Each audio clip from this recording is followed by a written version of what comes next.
Okay Bhavesh Vaghela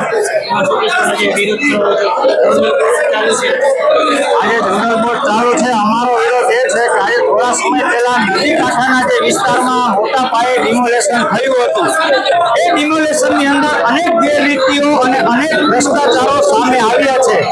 એ ભ્રષ્ટાચાર માટે એસઆઈટીની જે રચના કરવામાં આવી, પણ જે એસઆઈટીની રચના કરવામાં આવી એનો આજે 50 દિવસ થઈ ગયા, હજી સુધી એસઆઈટીનો રિપોર્ટ જાહેર કરવામાં નથી આવ્યો।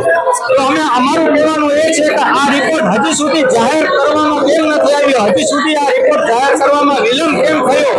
તો શું આ ગેરરીતિ અને ભ્રષ્ટાચારીને ઢાક પીછાડો કરવાની વાત છે એવું લાગે છે? અને આ શંકાની વાત એ છે કે હજી સુધી રિપોર્ટ જાહેર નથી કરતા, કેમ કે આની અંદર અધિકારીઓ, પદાધિકારીઓ, સત્તાધીશોની જગ્યાઓની સંડોવણી હોય।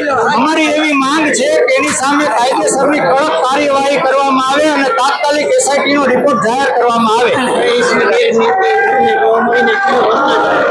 આની અંદર તો ઘણો બધો ભ્રષ્ટાચાર થયો છે, જેમ કે ડિમોલેશનની અંદર જે મિલકતની માણી હતી, નાસ્તા પાણી, કાજુ કતરીની, ચા પાણીની, એની અંદર અનેક ભ્રષ્ટાચારો થયા છે।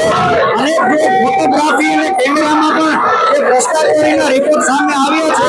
અને અમારી એક જ માંગ છે કે એસઆઈટીનો રિપોર્ટ જાહેર નથી કરતા, એનું કારણ એ છે ક્યાંક ને ક્યાંક આમાં પૂર્વ પદાધિકારીઓ, પૂર્વ ડેપ્યુટી સ્ટેન્ડિંગ કમિટી ચેરમેન બધાની સંડોવણી હોય, અમને પણ એવું લાગે છે।